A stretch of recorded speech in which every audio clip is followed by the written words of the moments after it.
2024 was the biggest global election year in history. And here in the U.S., politics and the presidential election dominated headlines. I know we don't have to tell you that.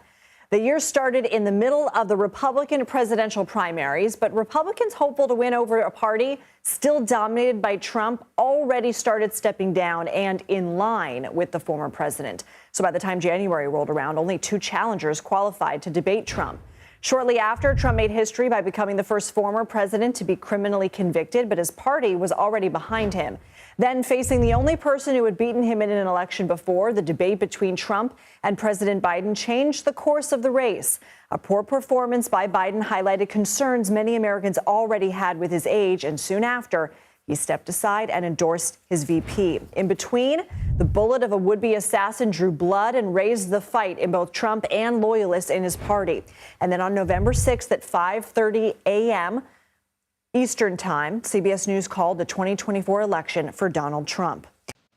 So as I was mentioning, Trump came into 2024 facing numerous criminal cases. He was found guilty of falsifying business records. He still refuses to admit he lost in 2020. He calls January 6 defendants political prisoners. And yet, as we just heard Johnson there say, and we keep hearing from Republicans talking about this mandate from the American people. What do you make of Trump's influence on the Republican Party, and how will we see that impact for the next 4 years? Lindsay, President-elect Trump's influence on the Republican Party is persistent, profound, and historically noticeable. All the things you just mentioned would have derailed anyone else in American political life. It did not derail Donald Trump in some respects, not all, but some. It emboldened and empowered him.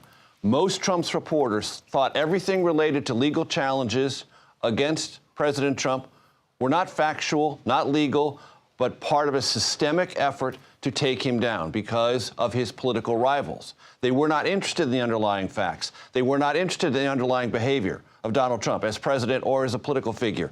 All they were interested in, or all they were motivated by, was the perception that some force, Democrats, the deep state, some other intangible, non-definable force, was out to get their leader.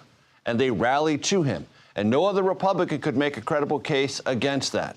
As I've said many times, and this is an important part of the 2024 story, Donald Trump ran as an incumbent who had recently served as president. He ran as a challenger, taking on the sitting president that Republicans were displeased with. He also ran as a victim. No figure in American political life seeking the presidency has been able to run as an incumbent, a challenger, and a victim. That triad proved insurmountable in Republican politics and then on the national stage. Well, and for the White House, the House, and the Senate for Democrats, what is the reckoning that they've been going through? The reckoning is this.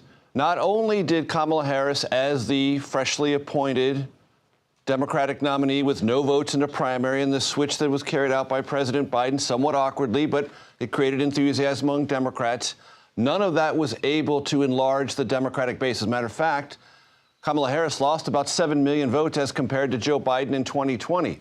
She didn't lose them most profoundly in the 7 battleground states, though she lost enough to lose every single one of them, creating this idea that there was a Trump mandate. But more worrisome for Democrats, Kamala Harris lost significant ground in her home state of California, almost 2 million votes compared to Biden in 2020. 400,000 in Illinois, 400,000 in Texas, 400,000 in New Jersey, almost 900,000 in New York. So where the campaign wasn't engaged, wasn't joined by ads and rallies and the like, Democrats lost a lot of ground. That's a systemic problem that they're going to have to reckon with. Major, one thing I want to ask you about is the deep polarization that we saw this year. And as we're listening to lawmakers talk tonight and disagree on this debt ceiling deal and government funding bill, do you expect this to only get continually worse? And is that what Americans want? I think it's going to be interesting to watch this new phase of President Trump 2.0 and a Republican Senate with a somewhat comfortable majority and a razor-thin majority in the House. This funding shutdown scenario was caused by divisions among Republicans, not among Republicans and Democrats. This was a bipartisan agreement, the product of 7 or 8 weeks of negotiation. So bipartisanship, working together, was creating a potential solution. What undercut that? Divisions among Republicans. Elon Musk, Vivek Ramaswamy, President-elect Trump, House Republicans, Senate Republicans.